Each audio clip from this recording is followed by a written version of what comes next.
Je suis dessinateur judiciaire et j'ai croqué à peu près 1000 dessins sur une trentaine de procès en France depuis 6 ans. Et là, on se trouve au Palais de Justice de Paris, qui est un de mes lieux de travail. On est, je dirais, à peu près une dizaine en France de dessinateurs d'audience à se retrouver sur différents procès. Notre métier, il existe depuis très longtemps, mais maintenant, les dessinateurs, ils ont le monopole de représenter ce qui se passe dans la salle d'audience que depuis les années 60, où il y a eu un procès qui a été perturbé par les flashs des photographes. Et du coup, depuis, tout ce qui est photo, vidéo, c'est interdit dans la salle d'audience. Le rôle de dessinateur judiciaire, c'est du coup de remplacer les photographes. Donc en fait, on représente tout ce qui se passe dans la salle d'audience. Je travaille avec de l'aquarelle. C'est vraiment ce qui est le plus rapide pour colorier. Pour un métier où il faut être incisif, c'est quand même l'idéal. Les plus grands procès que j'ai pu couvrir, bon, il y a évidemment le procès du 13 novembre en 2015. Ça, c'est les portraits des accusés. Là, on reconnaît Salah Abdeslam. Au début, on le faisait tous un peu avec un air assez méchant. Et finalement, au bout de 10 mois, voilà, on arrive à apprivoiser un peu les traits du visage et à faire des choses qui sont quand même un peu plus réalistes. On est vraiment là pour remplacer les photographes. On n'est pas là pour faire de la caricature ou donner une opinion avec nos dessins, rendre quelqu'un de méchant. On est vraiment là pour être le plus neutre possible. C'était assez difficile de dessiner parce qu'avec des paupières tombantes, souvent on vieillit un peu les gens. Et puis ils changeaient de taille de barbe, ils changeaient de coupe de cheveux. Donc il était assez dur à saisir, quoi.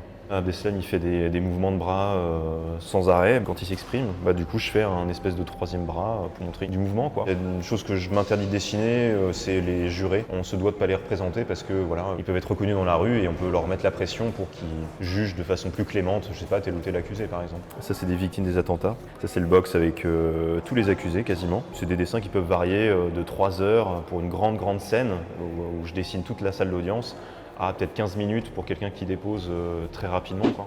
Là, du coup, c'est le premier procès lelandais que j'ai couvert. Ça, c'est une de ses ex qui venait déposer. Il y a le procès de Jonathan Daval. Ça, c'est le procès du commissaire Chassin en juin 2024. Ça, c'est le procès de Redouane Faïd pour l'évasion de la prison de Réau. Nous, les dessinateurs de presse, on n'appartient pas du tout au ministère de la Justice. On est vraiment, on fait partie de la presse. Et moi, d'ailleurs, je suis journaliste de formation. Et mon employeur, en fait, m'avait proposé de couvrir un procès. J'avais griffonné des dessins des accusés pendant l'audience. Finalement, ils sont tombés là-dessus. Ils m'ont dit, ah tiens, la prochaine fois, on ferait bien appel à toi juste pour les dessins.